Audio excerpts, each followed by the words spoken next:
May pasalig ang magkadaguan sa pulisan o mga hingtong ng ahensya nga way kabalaka sa seguridad din sa Sugbo. Adunay live update si Chona Garion. Chona? Yes, Bob, nagpatawag og emergency conference ang Police Regional Office 7 karong hapon sa Tanang Mayor sa southern part of Cebu ug mga highly urbanized cities. Kini aron hisgutan ang safety and security nga may kabahin sa travel advisory alang sa pipila kadapit sa Central Visayas. Una nang ni-issue, Bob, ang United Kingdom kon UK og travel advisory alang sa ilang citizens pagbiyahe ilabi na sa southern part of Cebu.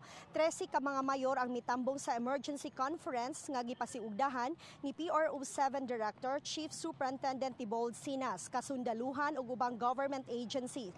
Giklaro ni Sinas, Bob, nga way dapat ikaalarma gumikan kaluwa sila nadawat nga hulga dinhi sa Central Visayas. Apan tungod sa nahitabong pagpamomba sa simbahan sa Holo-Sulo, diin kapin 20 ka mga churchgoers ang namatay ug pipila ang naangol.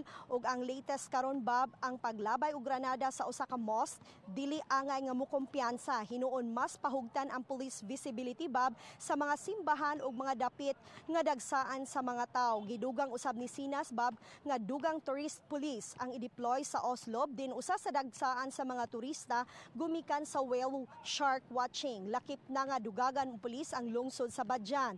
Gani karon Pebrero 3, Bob, mobisita si Sina sa Southern Cebu aron pagbisita o pag-inspect sa mga tourist spots sa dapit ug pagpasabot nga way angay kabalakan. Apan sa kanunay giawhag ang katawhan nga mag-alerto. Bob?